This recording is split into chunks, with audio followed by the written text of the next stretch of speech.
As a 21-year-old woman, I have heard so many women, Christian and non-Christian, talk about how much they want a man. And trust me, I get it. I too am one of the girls. There is something innate in us that longs for this connection with a man to be complimented in a way that I think God designed. And I think this is a beautiful thing. When we look in the very first book of the Bible, Genesis, we see that God created woman literally because it was not good for man to be alone. They were literally designed to complement one another and to walk towards their God-given purpose together. And so this desire that we have is good, right? But I think that the problem really arises when we look at how the world defines this picture versus how God defines it. Growing up, I can remember watching TV shows and movies and seeing love as this glamorized, shiny type of concept. Like, love was supposed to be something that was easy, and if it required extra effort of any kind, then it probably wasn't love. We didn't see much conflict in these TV movie relationships. It was always something that was kind of perfect. But after I grew up and started reading the Bible, I saw that the Bible paints a different picture of love. The best image of love that we have is of Christ himself. He took on a punishment he did not deserve. He took on immense pain and immense suffering and put himself through hardships just for the sake of us who he loved. And that sacrifice is really a picture of biblical love that we don't see necessarily in the media. It's not the easy, shiny, glamorous love that we learned about growing up, but it's something that's hard and sacrificial and comes with pain and suffering almost for some more beautiful outcome. The Bible talks about how Christ endured the suffering on the cross for the hope that was set before him, and that hope that was set before him was relationship with us, who he loves. And if you've watched any of my previous videos, you know that I am a Proverbs 31 girly. Like, I love Proverbs 31. I could talk about Proverbs 31 all day because it's just so packed with this image of biblical love that we see that is so in contrast to the world's idea of love. And just a quick read through the chapter Proverbs 31 shows you that there is nothing about biblical love that is easy or doesn't require effort or is light work. Like, this is something that is incredibly hard and requires a lot of work. Sorry, let me turn my notifications off. This Proverbs 31 woman is sacrificing her time, her energy, her resources for the sake of serving the people that she loves. And this creates this biblical love that is lasting and is enduring and isn't the fleeting type that we see in the world. And I'm sure she has done a lot of work and put a lot of effort and investment into herself to reach this point of being able to love this way consistently. In other words, not something that's going to happen overnight. So the point of this video today is to convince you that this love that you've been seeing in the world, this love that is easy and comes naturally, is not actually a biblical concept. And that love that you're looking for, that biblical love that you've been praying and hoping for, is actually something that is going to require a lot of hard work, a lot of effort, and a lot of investment.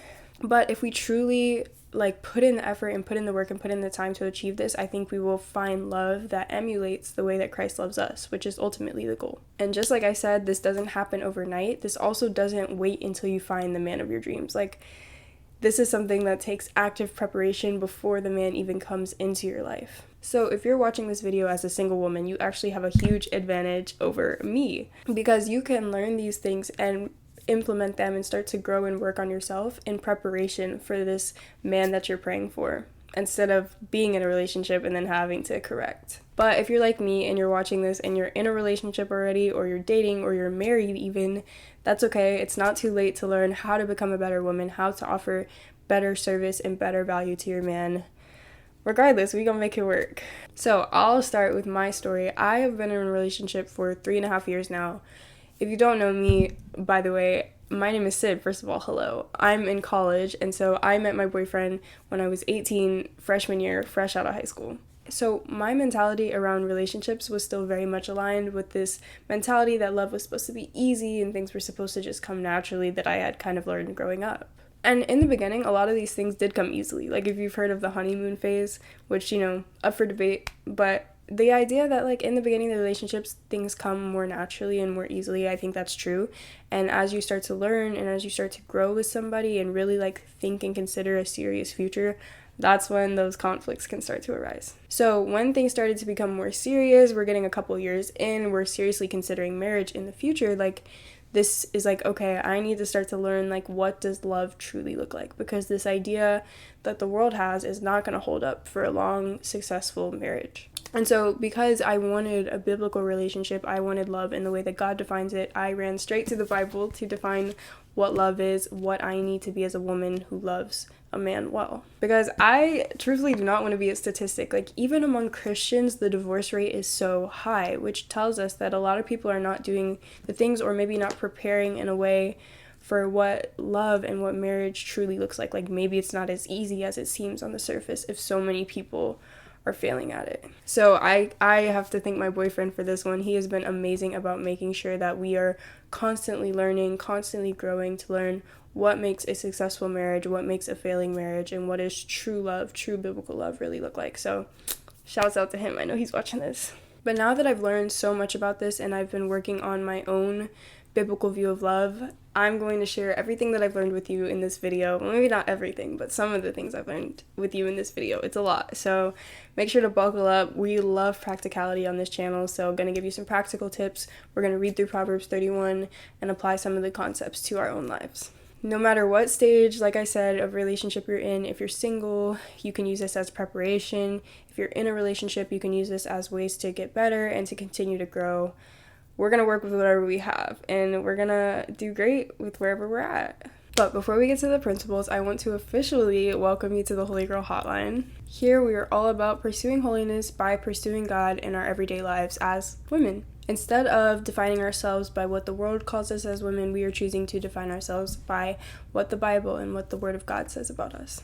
So if you like what you hear, do me a favor and hit that subscribe button, like the video, and definitely share it with some other women of God that you think would benefit from this. Ultimately, my vision for this is for us to have a community where we support one another and build one another up. So definitely send it to a few people. All of the social media links are below, so feel free to DM me, follow for more content there. I love talking to you guys, so definitely hit me up there. Thank you for watching. I'm so glad you're here. And now, without further ado, let's go into some principles.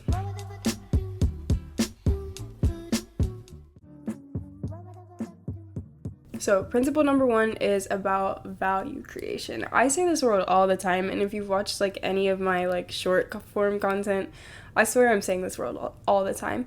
But Proverbs 31 drives this point of value home so well. And bringing value is just simply about being valuable. We as women of God are not here to take up space. We're not here to receive, but true biblical love is about giving, and it's about service. And it's about considering how we can serve the people we love. So I want you to ask yourself, what are the ways in which you can serve a man that you love? Either he's somewhere in your future or he's, in your life right now. Let's look directly into Proverbs 31 for some examples. Honestly, we could use every single verse as an example of her giving value, but there's a few that stood out to me. The first of which is Proverbs 31, verse 11. I have my notes over here, so if you see me looking, that's why. But let's go to verse 11. All right, verse 11 says, "The heart of her husband trusts in her, and he will have no lack of gain." And so I've talked about this on Instagram and TikTok before, but this no lack of gain is really talking about he is constantly benefiting from the woman being with her. He is constantly gaining some value from her presence, from her being with him. Like I said, she's not just there taking up space, she is constantly pouring into him, and he is tangibly benefiting from her relationship.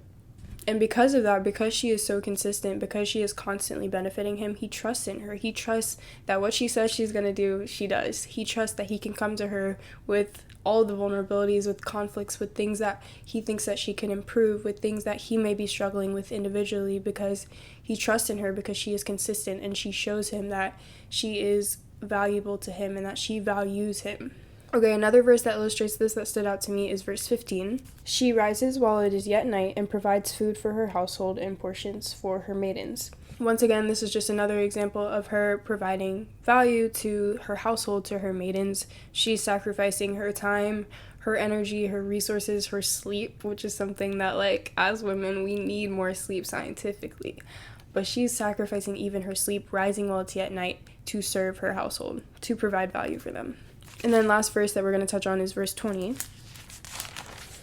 And it says, "She opens her hand to the poor and reaches out her hands to the needy." So I just wanted to highlight this one because not only is, our purpose about, benefiting our husband or bringing value to our household, but it's also outside of that too. She is reaching out to people who can't provide for themselves. She's giving value to people who can't do that for themselves, or who can't even give value back to her necessarily. And so I think that's just a beautiful mindset that she has, showing that like her mentality is around serving and sacrificing for people regardless of what she will receive in return. And I think that's just a really beautiful thing. Okay, so now let's get practical with it. For me, this looks like I legit just asked myself, like, as things started to get more serious, as I said, I was like, okay, like, I'm trying to be a wife, so, like, what value can I provide in his life in the way that this Proverbs 31 is providing this no lack of gain? And for me, just to give, like, 2 examples, that looks like I'm the type of person that I love, like, nutrition. I love learning about the body. I'm a biomedical engineering major, so I love, like, physiology. I love learning about, like, how certain things that we consume can, like, benefit our bodies and our health. And so I love looking at that from, like, a nutritional standpoint. So I just love cooking, and I love, like, bringing in new ingredients. That, like, recently my thing has been ginger. I've been putting ginger on everything because, like, the anti-inflammatory stuff. I'm even doing a whole project about it in a class, but that's a whole nother thing. Anyways, point is, I love learning about, like, nutrition, and so I love cooking, I love nutrition, and so I love, like, being able to support my boyfriend in that way, because he was an athlete for a long time, still was really into fitness, and so I love, like, learning how I can support him in that way with, like, nutrition and cooking for him and things like that. And that's just a way that I can use something that I'm passionate about and something that I enjoy to serve him. And because I do that so consistently, he can trust with full confidence that whatever I'm giving him to eat is something that is, he doesn't need to question, that's going to be good for his body, for his mind, for his energy level, all those things. Another thing is, like, I love doing hair. I don't know if y'all can tell, but, like, I'm a natural hair girly. I love doing hair. I'm pretty decent at it. And so I always make sure that his hair is taken care of.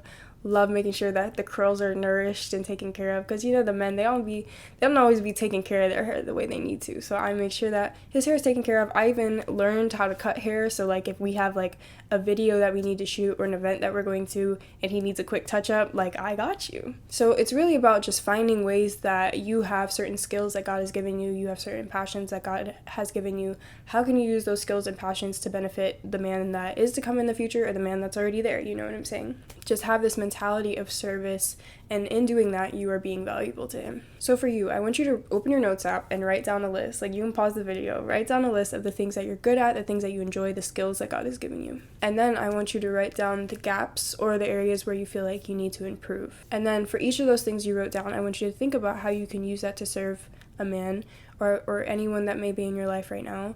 And obviously, like, use, the biggest thing I can tell you is, like, use YouTube University. I use YouTube to learn how to cut hair. I use YouTube to learn about nutrition and things like that. Like, we have so many resources available to us in this 2026 era that we're in, that there really is no excuse not to learn how to better yourself and how to serve people well. Yeah, I want you to use those resources to your advantage. Another thing that you can use YouTube, like, really, really usefully for, especially if you don't have a boyfriend right now, is to learn about the needs of men. Like, there's so much content, like, out there right now where, like, you could either do podcasts or videos where, like, men talk about, like, the things that they desire or the things that they need, or you can watch, like, relationship content and really, like, listen well for what they want or what they may be lacking. Or if you have a current partner, like, this is a great opportunity to start, like, really listening well for the things that they, like, bring up. What things do they feel like they have, like, lacking? What things do they feel like they need? Like, it literally was just, like, my boyfriend was complaining about how, like, expensive haircuts are, like, where we live specifically. And I was like, you know what, bet, like, really just, like, listen well, and then find those, like, ways that you can become of service. That little bit of extra effort is going to make you so incredibly valuable to a man. So if you already have him, or when he eventually does come, all of these things are going to begin to pay off. And that is really that hard work and that extra effort that true biblical love takes. It's not just about coming and staying as you are, but it's about growing, it's about offering value, it's about serving, it's about continuing to become a better person. And that's really what we see in Proverbs 31. She is in no way stagnant. She is consistent. She's getting herself better, and she's bringing her household with her. She is taking the whole family. So that's what we want to be. Like, we don't want just this, like, easy, like, fleeting, temporary type love. Like, if we're really trying to grow together, we're really trying to learn together and build something together, then it's going to require this effort. So that's principle number 1. The second principle that we're going to talk about is the power of words. One of my favorite verses in the Bible, and my boyfriend is always saying this one, so shouts to him again, is death and life. It's Proverbs, another Proverbs. Everything's in Proverbs today. You catch the vibe.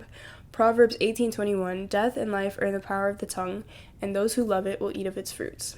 So my challenge to you today is become a master of your words, become a master of communication, because if you can communicate well, if you can use your words well, you will become a powerful, powerful woman. So let's see how Proverbs 31 incorporates this. Let's go to verse 26. It says, she opens her mouth with wisdom, and the teaching of kindness is on her tongue. She is literally using her words to bring about wisdom and kindness, which are, positive things that we see throughout the scripture continually. Another proverb that I love that this reminded me of is Proverbs 15:1. A soft answer turns away wrath, but a harsh word stirs up anger. So we can literally use our words to control situations. We can use our words to control emotions in the situation. Let's have a little vulnerable moment, okay? I found that in my relationship, like I said, 3.5 years at this point, so it really exposes the deep-rooted stuff. I have a tendency to get really, really defensive whenever it comes to conflict. Like, I'm the type of person, I don't really like confrontation. I don't like being in the hot seat, so a lot easier for me to just, deflect. And oftentimes when I get defensive and I start deflecting, it can come across as, I'm flipping the blame onto the other person, and I'm now flipping the blame onto him, and it's almost like attacking and accusing him instead of, where the focus was meant to be.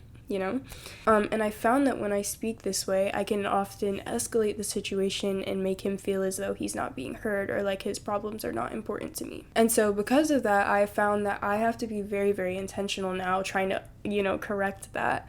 I have to be very intentional about pausing. Whenever I start to feel defensive, or I start to feel that those emotions welling up, I have to pause, and I have to let those emotions just pass, and then I have to respond in a way that takes accountability and is logical, and can acknowledge the fact that I can do wrong things. This is some weird concept to me that I can be wrong. But all jokes aside, genuinely, that's something that I have had to physically practice. Is whenever I feel defensive, I have to stop, I have to take a pause, I have to visualize those emotions falling down, and then I begin to speak. And when I started doing this, a couple months ago, I started really focusing on how I was communicating, and it has just made conflict so much more minimal. And then when there is conflict, we can handle it just so much better, because I'm not escalating the situation with my words, I'm not becoming accusatory, I'm not deflecting or trying to defend myself. It's I can just hear what he has to say, and I can think about it logically, and I can take accountability, or I can explain things, and it just makes both of us feel so heard, and it's so mature, and it's it really just shows what the Bible is talking about. A soft word really does turn away any type of anger or emotion that there could be there. Really, as humans, at the end of the day, if you really study communication, people just want to be heard. And so if you can make him feel heard, if you can make him feel acknowledged in the things he's bringing up, I think that is going to be an incredibly, incredibly valuable and helpful thing. So now go back to your notes app, go back to your list, and I want you to think about, how do you communicate? Think about your communication styles. What do you do well? What do you do poorly? Be honest with yourself. Where can you improve? And then for all of your weaknesses, I want you to YouTube University. Look up, I literally, main thing in my search history is how to stop being defensive. And there's so many good techniques, the strategy that I talked about, visualizing those emotions falling and toning down has helped me so much. That's something I learned in a YouTube video, and that's definitely something I can make a future video about, is communication, because I've learned so much about it. So if you want that, let me know. And then also Proverbs 31 talks about speaking wisely. She has words of wisdom on her tongue. I think speaking wisely is also just having wise, substantial things to say. I don't know about you, but my boyfriend, he is a very logical, loves knowledge type of person. He can talk about intellectual things all day long, and I love that. And it's it's so exciting to watch how excited and eager he gets about knowledge or learning new things. And so some of the best conversations we've had is when we can both bring some new wisdom or logical insights to a conversation, and we're teaching each other new things, and we're bouncing ideas off of us, and it just makes us both so excited to be learning new things. And so I think this means Like, you need to be constantly learning about things, whether that's biblical or whatever, your shared interests with your partner are, whatever those shared passions are. Like, learn new things about those things so you can bring wisdom to him, so you can bring knowledge and new insight to him. And that's like a really great, like, just easy way to have like great conversations, and it's a way of forming like connection between the two of you, great bonding moments, and I think that just brings so much richness to the relationship. So becoming wise is truly like just another valuable tip. And a great way to do this, obviously, if your foundation is in Christ, like both of you, I hope if you're watching this, you're in an equally yoked relationship. That's a whole nother topic, but the Bible is like a great thing that both of you can continue to read and learn individually, and then bring those wisdom and insights together, and then just build each other up that way. So enjoy that. I think that's a great part of relationships. And the third and final principle that we're going to hit on this video, I low-key had so many more, but this is already getting kind of long, so we're going to have to make a part 2, of course. But third principle is relationship with God is your foundation. You can be the most valuable, which is from principle 1. You can be the most communicative, principle 2, like woman in the entire world, but a true man of God is going to want a woman who has a solid foundation in her relationship with God for herself. This is not something that you can fake. Like, after a certain amount of time, like, you can maybe get away with it in the beginning, but if you don't have a true solid relationship with God for yourself, that's not something you can fake with somebody who does. Like, speaking from experience, it's not something that you can fake. So, not that I was the one faking. I wasn't the one faking. Somebody else was trying to fake. And I was like, actually, we see right through that. So, make sure that you have a real foundation in your relationship with Christ is, like, super duper important. So, of course, Proverbs 31, let's look at it. This is actually not the last verse of the chapter, but the second to last, and one of my favorite. It says, "Charm is deceitful and beauty is vain, but a woman who fears the Lord is to be praised." So, let's unpack this a little bit, right? Like, the first word it talks about is charm. Yes, the Proverbs 31 woman is probably the most charming woman you could, like, ever find. Like, she's, like, incredibly she's incredibly valuable. She communicates well. Her husband trusts in her. She's working incredibly hard. She's so disciplined. There's so much about her that is charming to a man. But it says that's deceitful. And then let's look at the next one. Beauty is vain. She's a beautiful woman. She is taking care of herself. She cares about how she presents herself. She presents herself well, but it says that beauty is vain. And it says, but a woman of the Lord, a woman who fears the Lord, is to be praised.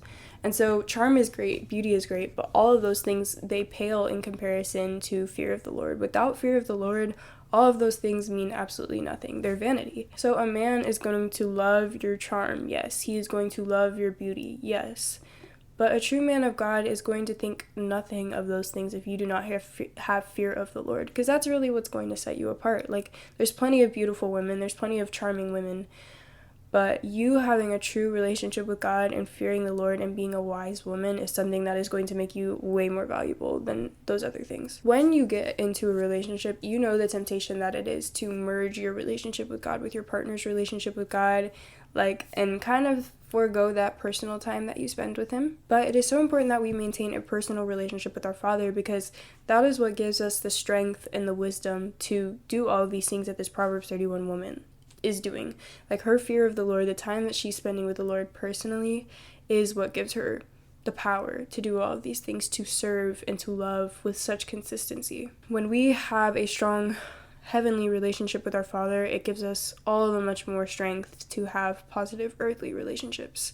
And so we just need to make sure that we are prioritizing that, and that is our foundation. Like I said in the beginning, true biblical love is hard and something that requires a lot of work and a lot of effort. But God really has given us the keys to success in His Word. Even just in this one chapter of the Bible, we have pulled out so many principles. So imagine what is in the entire Bible as a whole. Let this Word, His Word, define how you love, define how you serve, define how you even think about love and relationships and marriage, instead of how the world thinks about it.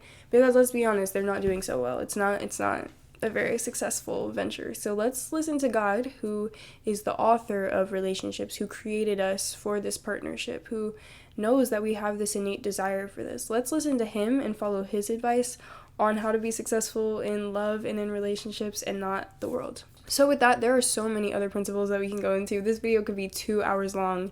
genuinely, but for the sake of time, I'm just going to leave it here for now, and then we will continue if you guys like this in a future video. I hope this video was helpful and gave you some ideas and some tips on how you can practically apply the Word of God surrounding love and relationships to your life. And whether or not you're in a relationship or not, use this as fuel, as preparation, or as a chance to improve and get better, because you got this. Everything that I mentioned are also things that I'm working on, so let's do this together, and let's just become the best women of God that we can be. I'm proud of you for even seeking this out and for watching this video fully through. It says a lot about your mentality and where your heart is at. If you enjoyed this video, like I said, please like, comment, subscribe, share, all the things. Let me know your feedback in the comments. Let me know which principle resonated most with you and what you'll be trying to implement in your relationship or your soon-to-be relationship. I also want to say that the Bible does not command us to be in a relationship. It does not command us to be married.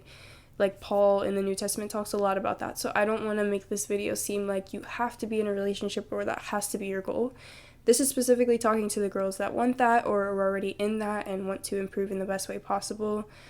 If you are single and that's how you want to stay, then use this as an opportunity to learn about how God speaks about love and apply that to your other relationships. It doesn't have to be in a romantic sense, but I want you to begin thinking about how you can be valuable to the other people that you love and the other people that you need to serve. So this doesn't just have to be in a relationship context, but apply it to where it works for you. If you want to know more about relationships, I have a separate channel with my boyfriend where we get to have a female and a male perspective, and we have conversations about the Bible and different topics from a Christian relationship perspective, so I'll put that in the description if you think that sounds like something you would enjoy. I mentioned earlier how I'm super into nutrition and health and fitness and all of those things, and also I'm working on a startup with my boyfriend as well, and we are creating the best performance supplement that takes all of these things into account. So if that sounds like something you would also be interested in, check that out in the description. I really appreciate you watching this video. I had a great time hanging out with you today.